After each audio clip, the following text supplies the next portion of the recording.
Hello everyone, कैसे हैं आप सभी लोग। मैं ऋषा अंजुमन प्रकाशन से। आज हमारे लाइव इंटरेक्शन में मिस्टर कुमार विक्रम आदित्य जी हमारे साथ जुड़ रहे हैं अपनी बुक मास्टर बा के लाइव इंटरव्यू के लिए। Here is the book.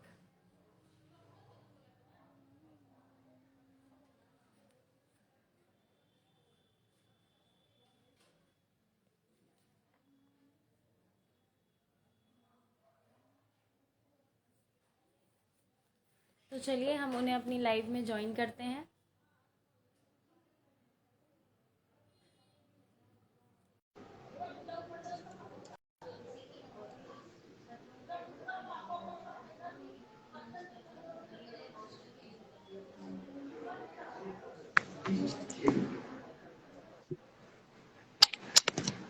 जी नमस्कार। हेलो सर, नमस्कार, कैसे हाय। हैं आप। बढ़िया बढ़िया हूँ। आप कैसी हैं? सर मैं भी अच्छी हूँ। अपने बारे में कुछ हमारे व्यूअर्स को बताइए। जी नमस्कार। जितने भी लोग मुझे देख पा रहे हैं, सबको मेरा प्रणाम। मैं कुमार विक्रमादित्य, और मेरी जो अंजुमन प्रकाशन से पुस्तक आई है उसका नाम मस्टरबा, उसके बारे में अभी हम ऋषा जी बता रही थी। अ, इससे पहले भी मेरी कई पुस्तकें प्रकाशित है, लेकिन अंजुमन प्रकाशन से मेरी पहली पुस्तक है और उपन्यास के रूप में जो आपके सामने है। जी। जी इससे पहले हमारी पुस्तक मेघलेखा आई थी, और वो खंड काव्य है। फिर हमारे एक उपन्यास आया था हर्ष सुली, और ये दूसरा उपन्यास मेरी हिंदी में आपके सामने है। और जैसा कि बहुत लोगों से कमेंट आ रहा है, तो उन्हें पढ़कर सुखद अनुभूति होती है, क्योंकि आप पाठक ही हमारे लिए सब कुछ हैं। जी धन्यवाद। जी। तो सर आपने अपनी राइटिंग की जर्नी कैसे स्टार्ट करी। देखिए, हर एक इंसान के जीवन में एक ऐसा मौका आता है जहां उसे लगता है कि अ, उसके अंदर जो छुपी हुई प्रतिभा है शायद उसके निखर के सामने आना चाहिए। ये लॉकडाउन मेरे लिए बहुत कुछ दे गया। कुछ लोगों के लिए तो बहुत ही ये खराब समय था, लेकिन पता नहीं मेरे अंदर जो प्रतिभा छुपी हुई थी मैंने उसको निखारने का काम किया। और 2020 से और 2021 तक में इतने दिन का जो मेरा सफर है, इसी में मैंने तकरीबन छोटी मोटी सभी पुस्तकें मिला के 10 पुस्तकें मैंने लिखी। जी और आपकी। उसी दरमियान जी मेरी 10 पुस्तकें प्रकाशित है। और इसी दरमियान जब मैंने मास्टरवा लिखा था और मैं कई प्रकाशक से अप्रोच कर रहा था, तो उसी क्रम में मेरी नजर अंजुमन प्रकाशन की तरफ गई, और मैंने इनके सारे जो तथ्यों को देखा तो मुझे लगा कि नहीं, यहाँ से पुस्तकें प्रकाशित करनी चाहिए। और उसका प्रतिफल आज मुझे मिल रहा है। बहुत लोगों से अप्रिशिएशन मिलता है, और हमारे लिए बहुत बड़ा फीडबैक होता है। जी। जी, तो सर आप लेखक के साथ-साथ और क्या काम मतलब और किसी प्रोफ़ेशन में भी इंटरेस्ट रखते हैं, रुचि रखते हैं? जी, मैं बेसिकली मैं पेशे से शिक्षक ही हूँ, और यही कारण था इस पुस्तक को लिखने का। क्योंकि जब आप यथार्थ दो तरह के होते हैं, एक होता है कि आप किसी को देखते हैं करते हुए, और एक होता है आपने खुद अनुभव किया है। तो यह जो पुस्तक है इसे मैंने खुद अनुभव किया है। मैंने उसे देखा है, हर एक चीज को मैंने मेरी नजर के सामने से वो बातें गई है। इसी कारण से मैंने उसे एक सूत्र में पिरोने की चेष्टा की, और प्रतिफल आपके सामने है। उसके सर अलावा लिखनी। जी जी। जी, जी, आप बोलिए सर। जी। उसके अलावा मैं एक मैथिली में भी लिखता हूँ, चूंकि मैं हिंदी, इंग्लिश और मैथिली तीनों विषयों में लिखता हूँ। और मैथिली में एक हाल फिलहाल में हम लोगों ने एक समाचार पत्र का प्रकाशन शुरू किया है, और वो मैथिल पुनर्जागरण प्रकाश। उसमें भी मैं लिखता रहता हूँ। इसी तरह के मेरे आर्टिकल्स जो है वहां भी आते रहते हैं। उसके अलावा भी कई पत्र पत्रिकाओं में लिखने का काम करता हूँ। जी। जी, तो सर कुछ बुक के बारे में भी हमारे व्यूअर्स को बताइए अब आगे मतलब आपकी बुक में क्या-क्या कैसे स्टोरीज़ हैं, ये सारी चीज़ें? जी, ये नाम से ही स्पष्ट है कि मास्टरबा, ये अपने आप में ही बहुत बड़ा, ये बहुत बड़ी बातें हैं। मास्टरबा का संबोधन बहुत लोगों को नागवार भी गुजरा। मैंने जब ये पुस्तक लिखी थी और लोगों के सामने लाया था, तो बहुत से हमारे साथ काम करने वाले और कई लोगों ने मुझे ये प्रश्न किया कि आपने ऐसा टाइटल क्यों चुना, मास्टरबा लिखने का क्या मतलब, आप कुछ और भी दे सकते थे। क्योंकि मैंने रविन्द्रनाथ टैगोर की पुस्तकें पढ़ी थी, और वो पुस्तक जो है मास्टर साहब, लेकिन यहाँ आपने मास्टरबा का उदाहरण। तो वास्तव में है क्या कि ये मेरी सोच नहीं है, ये हमारी सोच नहीं है। जब भी राइटर को कुछ लिखता है तो उस लिखने के पीछे वो बहुत सारे पहलुओं को ध्यान में रखता है। तो पहले के जमाने में, जिसमें एंशिएंट पीरियड में शिक्षक को बहुत मान सम्मान था, उसे गुरु का दर्जा दिया गया था। जी जी फिर जी। समय बदला। जी, फिर समय बदला, फिर वो शिक्षक हो गए। और फिर समाज में थोड़ी सी अवनति आने लगी तो उसे मास्टर का दर्जा दिया गया। और अभी जो वर्तमान स्थिति है उसमें भले ही मुंह पर आपको ना कहे, लेकिन चोरी छुपे या उसमें जो भी जिम्मेवार हो, वो मैं शिक्षक होने के नाते, चाहे मैं जिम्मेवार हूँ या समाज जिम्मेवार है या कोई और, या हमारे बच्चे, मैं नहीं मानता हूँ कि एक फैक्टर इसके लिए रिस्पॉन्सिबल होगा। तो समाज के उन लोगों ने मास्टर का संबोधन मास्टरवा से शुरू कर दिया। तो जस्ट यह उपन्यास लिखने के पीछे यही कारण था कि सभी लोग अपने गिरवा में झांके कि आखिर इस तरह की सिचुएशन आने के लिए हु इज रिस्पॉन्सिबल, कौन उसके लिए जिम्मेवार है। क्या मैं अपना ये बात करके कि मैं ही उसके लिए जिम्मेवार हूँ, यह भी सही नहीं है। मैंने इन सारे पक्ष को इसमें रखने की चेष्टा की है कि क्यों जो है गुरु से मास्टरवा तक का सफर ये कैसे हुआ। इसमें मैंने चेष्टा करी है लगभग आजादी से के पहले से लेकर के और अभी तक की वर्तमान स्थिति है उसको एक सूत्र में पिरोने की मैंने चेष्टा की है कि आखिर क्या हो रहा है। पहले क्यों लोग मान सम्मान करते थे, क्यों ये दर्जा घट गया, आखिर कैसे इसे पुनः पटरी पे लाया जाए। क्या इस तरह के सिस्टम में काम करने वाले सब शिक्षक एक ही जैसे होते हैं। ये एक नया आजकल एक ट्रेंड चला है कि कम पैसे दे करके आप टीचर की बहाली कर लो। ये किसी एक स्टेट की बात नहीं है, ये हर एक स्टेट में है कि काफी कम पैसे पे किसी तरह काम चला लो। जबकि हाँ हम सब जानते हैं कि शिक्षा हमारा मौलिक अधिकार है, ये फंडामेंटल राइट्स है, और फंडामेंटल राइट्स के साथ खिलवाड़ अगर मैं पढ़ाता हूँ तो किसी बच्चे को, वैसे बच्चे को, एक तो सरकारी स्कूल की स्थिति किसी से छुपी हुई नहीं है। जी जी वहां जी। वैसे बच्चे आते हैं जो कि जिसका कंडीशन बेचारा की होती है, उसे कहीं कुछ रास्ता नहीं बचता है, तभी अपने बच्चे को लोग सरकारी स्कूल देते हैं, चाहे इसके पीछे जो भी कारण रहा हो। और वहां अगर जो भी काम कर रहे हैं शिक्षक, और उनको आप अगर भरपेट भोजन नहीं देंगे तो इसके लिए मारा मेरा फिरेगा कि यहाँ से स्कूल से छूटने के बाद मैं 10 रुपए कमाऊंगा, फिर अपना घर परिवार चलाऊंगा। तो आप सोच सकते हैं ऋषा जी, कितनी बड़ी विडंबना है हमारे देश की। और समाज में तो अगर सब लोग पढ़े लिखे नहीं है, उन्हें ये पता ही नहीं है कि शिक्षा हमारे बच्चों के लिए है, हमारे लिए है, वो हमारा भविष्य बना रहे हैं, इसकी उसे चिंता नहीं है। जी अगर सरकार के कई ऐसे चीज देखे गए कि वहां लोग कहे कि आपको आपको पैसे चाहिए, कि आपको शिक्षा चाहिए, कि आप टीचर को पैसे दो, तो एक सुर में कहेंगे नहीं नहीं हमें पैसे दे दो, हमें हाँ टीचर से जी। क्या मतलब है। हाँ सही नहीं, बात तो है। ये बहुत बड़ी विडंबना है। तो इन्हीं सब बातों को मैंने समेटने की चेष्टा की है एक साथ। तो कई सारे पहलूज हैं इसमें, और उस सभी पहलुओं को मैंने जोड़ने की चेष्टा की। हालांकि ये बहुत कठिन सफर था, चूंकि आप जिस सिस्टम में काम कर रहे होते हैं और फिर उसके बारे में सब कुछ लिखना। अब उसके कई ऐसे कैरेक्टर्स हैं, लोग को पढ़ने के बाद उन कैरेक्टर को लगता है कि ये तो हमारा ही कैरेक्टर है, अरे कहीं मैं ही तो नहीं यहाँ हूँ, मेरे बारे में ही तो इन्होंने नहीं लिखा है। कई लोगों ने हमसे कहा, करे लगता है ये आपने फलाने व्यक्ति को ध्यान में रख के लिखा। मेरी ऐसी सोच नहीं है। हाँ, जब भी साहित्यकार कोई लिखता है तो उसे तो कोई न कोई कैरेक्टर उसके दिमाग में होते हैं, और उन्हीं को ध्यान में रख करके किसी एक के लिए नहीं बल्कि सबों के लिए समेकित रूप से लिखा जाता है। तो बहुत ही इंटरेस्टिंग बुक है। और मैं तो एक शिक्षक होने के नाते, राइटर बाद में, पहले शिक्षक हूँ, शिक्षा मेरा पेशा है। और शिक्षण में से जो भी लोग जुड़े हुए हैं, मैं उनसे निवेदन करूंगा कि आप इस पुस्तक को पढ़ें और अपने आप को आंकें कि आप कहाँ हैं, आपकी अहमियत अगर है तो अच्छी बात है, नहीं है तो क्यों नहीं है, और अगर नहीं है तो फिर कैसे इसे सुधारा जाए, ताकि जो एक कड़ी बनी हुई थी शिक्षक छात्र समाज के बीच में, वो फिर से वही रूप आए। और जो मास्टर का संबोधन हो रहा है, क्यों नहीं मैं गुरु कहलाऊं, क्यों नहीं मैं शिक्षक वाला दर्जा हमें मिले। तो इन्हीं सब बातों को ऋषा जी मैंने उसको पिरोने की चेष्टा की है। तो सर आप कैसे, मतलब इंस्पिरेशन कैसे किसको बनाना चाहेंगे इस बुक की?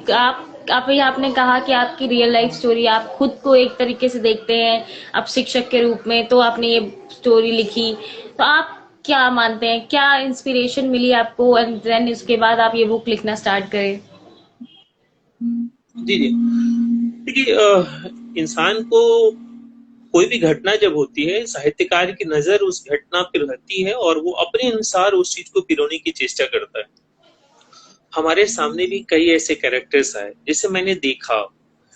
चूंकि हमारा सिस्टम किसी से छुपी हुई बातें नहीं है, ये हमारे सिस्टम को सब आप नजदीक से देख रही हैं। जी जी। वहां मैंने कई लोगों को देखा, उन व्यक्तियों को भी देखा जो इतनी कठिनाई के बावजूद भी अपने पथ से डिगे नहीं, उन्होंने काम करना बखूबी जारी रखा, आज भी कर रहे हैं और आगे भी करते रहे।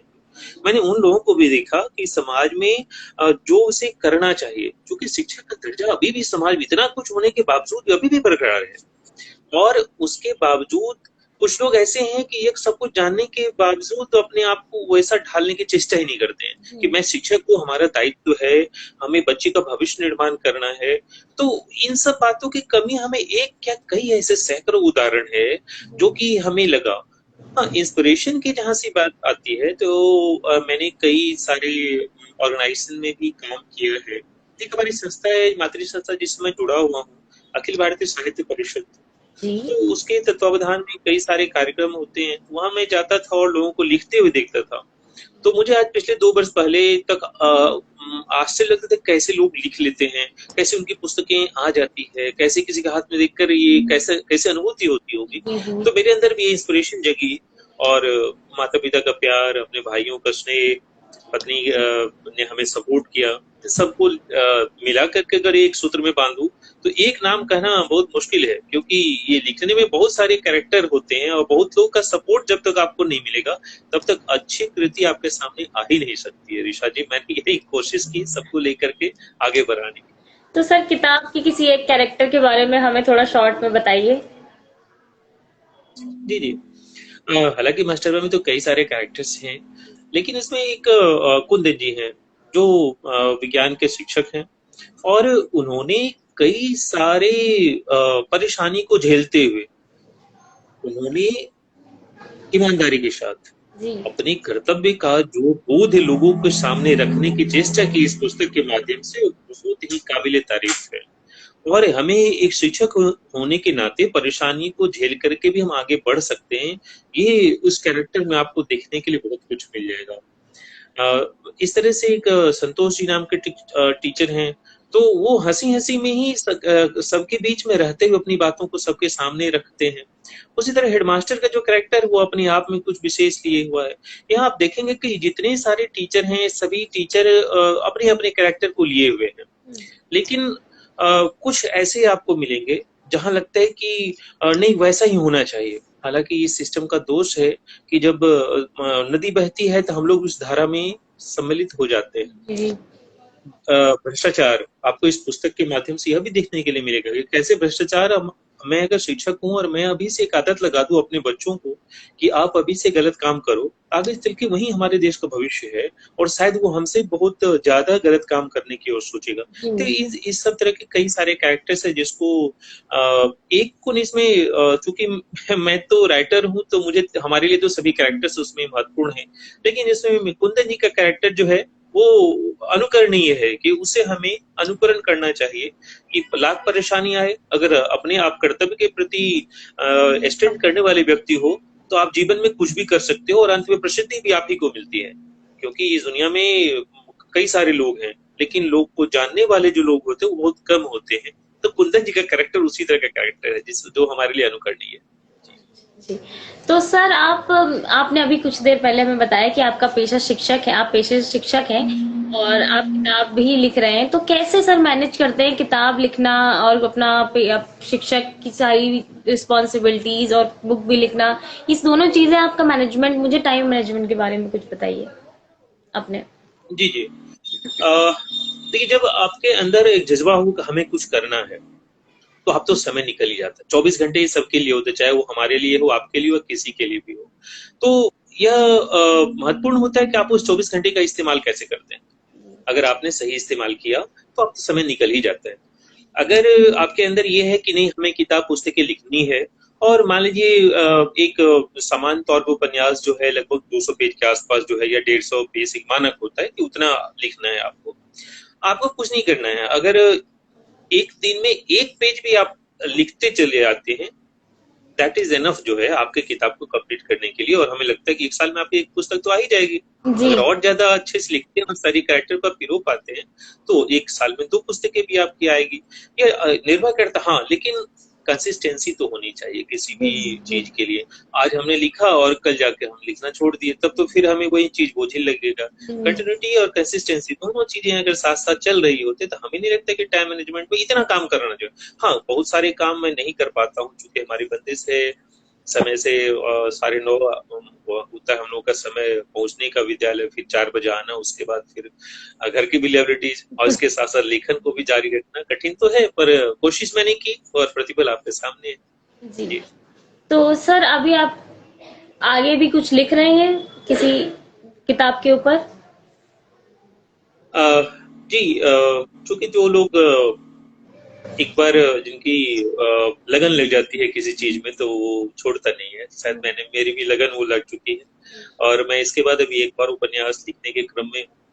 और वो उसको मैंने कोशिश किया है कि अपने क्षेत्र जो है, इसी क्षेत्र के कोई ऐसी घटना को अभी और ज्यादा चर्चा आपसे नहीं कर पाऊंगा क्योंकि पुस्तक अभी आई नहीं है। जी। जी। लेकिन उसके ही बारे में मैं लिखने की चेष्टा कर रहा हूँ, ताकि बहुत सारी ऐसी घटनाएं होती है, मैं जानता हूँ, कुछ लोग जानते हैं लेकिन सब लोग नहीं जानते हैं। और एक साहित्यकार का काम होता है कि उन्हें चीज को आगे बढ़ा करके सबके सामने रखना। तो मेरी अभी भी पुस्तक एक वो उपन्यास में लिख रहा हूँ। और उसके अलावा कविताएं और लेख आर्टिकल तो हमारे आते ही रहते, मैं लिखता रहता हूँ। तो सर एक कविता हमें भी सुनाइए अपनी कोई। जी, अभी सुनाता हूँ एक कविता। लेखा पुस्तक मेरी एक जो खंडकाव्य है, मेघलेखा। तो मैं उसी में से एक सर्ग आपको सुनाने की चेष्टा कर रहा हूँ। अ, ये जो खंडकाव्य है इसको 6 भाग में मैंने बांटा है। और 6 भाग में एक याचना नामक जो है उसमें एक सर्ग है। तो याचना के मैं कुछ पहलू आपको एक देखिए। जी,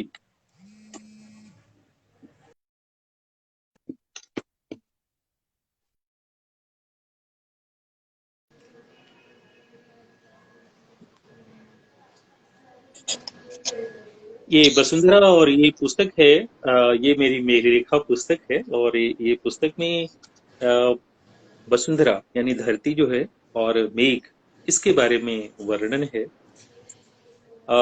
माँ विफल हो रही है, वर्षा हो नहीं रही है, और इसी को मैंने वसुंधरा कर रही है मेघ से।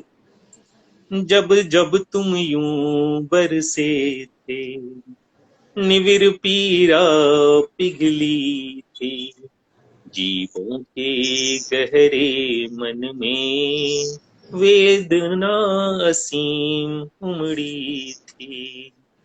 बह उठा द्वंद आंगन में, मन की पगली धड़कन में, कण कण में यूं दिखती थी तेरी चलती लहरों को, तेरी चलती लहरों को।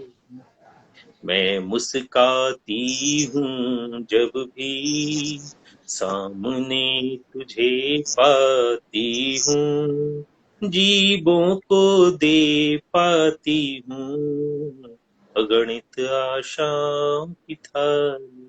तो इसी तरीके से ये लंबी कविता है, खंडकाव्य है, कई खंड सर्ग में बटे हुए हैं। जी। तो जी। एक सर्ग की मैंने कुछ पंक्तियां आपसे शेयर किया। जी, तो जरूर। इसी तरह मैं लिखता हूँ। और जी, जी। तो सर हमारे कुछ फ्यूचर ऑथर्स भी हैं जो अभी लिख रहे हैं, जो आगे लिखने की कोशिश में हैं, उनके लिए कोई सजेशन और टिप्स कि उन्हें ये चीजें करनी चाहिए और क्या नहीं करना चाहिए? जी, सबसे पहले जो कोई लिख रहे हैं जी। तो मेरी हालांकि ज्यादा दिन का अनुभव तो मेरा है नहीं कि मैं उस लायक हूँ कि मैं बता सकूं कि क्या अच्छा या क्या बुरा। लेकिन जितना मैं जानता हूँ उसके मुताबिक जो कोई भी लिख रहे हैं, पहले सबसे पहली बात तो होती है कि उसका बोध आपको खुद होना चाहिए कि जो आप लिख रहे हैं वो क्या लिख रहे हैं। जी। लिखते हैं बहुत सारे लोग, लेकिन बहुत सारे नए और जो ऑथर्स हैं उन्हें पता नहीं होता है कि हम जो लिख रहे हैं उसका क्या एस्पेक्ट है और वो कितना सही है कितना गलत है। तो सबसे पहले तो ये आपको भान होना चाहिए। उसके अलावा फिर जो बातें हैं कि जब आप लिखते हैं तो आपकी जो शैली है वो कौन किस शैली में आप लिख रहे हैं, उस शैली का भी ज्ञान होना चाहिए। अगर आप छंद में लिख रहे हैं कविता तो आपको छंद का ज्ञान होना चाहिए। नहीं, अगर मुक्त छंद में लिखते हैं, आजकल ज्यादातर लोग मुक्त छंद लिख रहे हैं, तो अगर मुक्त छंद लिख रहे हैं तो ठीक है, मुक्त छंद में ही आप लिखें, लेकिन तथ्यपरक बातें हों, जो आप कहना चाह रहे हो उससे कितनी बातें निकल के सामने आ रही जी है, शब्दों का चयन है, वो भी महत्वपूर्ण है। उसके अलावा जल्दी नहीं करनी चाहिए हमें। जो नए राइटर्स है उनको मैं कहूंगा कि आप लिखिए, पहले खूब लिखिए। और लिखने से पहले ऋषा जी सबसे महत्वपूर्ण बातें जो है कि आप पढ़िए। जी जब तक आप पढ़ेंगे नहीं जी तब जी तक आप अच्छी लिख ही नहीं सकते। जी जी और जी लोगों में क्या होती है कि राइटर बनना है, चलो बन जाते हैं। अरे भैया, राइटर बनना जितना ही आसान काम है उतना ही दुनिया का सबसे टफेस्ट वर्क है। जी तो आपको पढ़ना पड़ेगा। जब तक आप पढ़ेंगे नहीं तब तक अच्छे आप लिख ही नहीं सकते। ये बहुत कम बिरले होते हैं गॉड गिफ्टेड कि उसे भगवान ने ही दी थी, अपने मन से वो लिखना शुरू किया। सब कालिदास नहीं हो सकते, सब सर कालिदास नहीं हो सकते हैं। जी लोग सीखते हैं जमीन से ही। तो मेरी बस एक ही उन लोगों से रिक्वेस्ट है कि वो लोग खूब पढ़ें। कोई भी दुनिया, राजीव गांधी की मेरा मुझे वो कथन हर हमेशा याद आता है कि जो है खराब से खराब पुस्तक भी खाली समय में जो काम आप कुछ और करते हैं उस समय में अगर किसी भी पुस्तक को आप पढ़ेंगे तो शायद जो है आपका जीवन भी सुधर जाएगा। और यह भी आपको लगेगा कि जो हम कर रहे हैं वो हमारे लिए तो अच्छा है ही, हम समाज को बहुत कुछ दे पा रहे हैं। तो मेरी यही उनसे जी।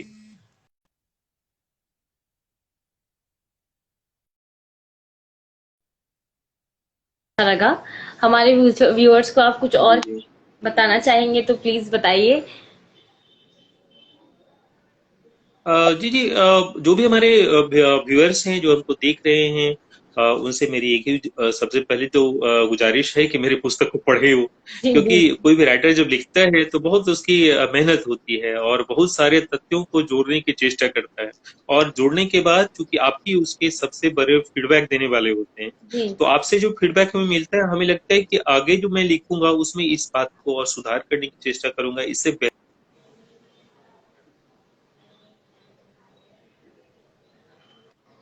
जो बातें हैं कि आप जैसे किसी भी प्रकाशन, जब भी आप प्रकाशन में आपकी पुस्तकें मान लीजिए आप लिख लेते हैं या आप देखते हैं, तो आप अगर दोनों चीज आपको मिलती है कि अगर कम दाम में भी मिल जाए और कंटेंट भी अच्छे हो, तो वैसे प्रकाशक को आपको चूज करना चाहिए। क्योंकि मैंने देखा है कई प्रकाशक को कि पतली पतली किताबें होती है, दाम होती है बहुत ज्यादा।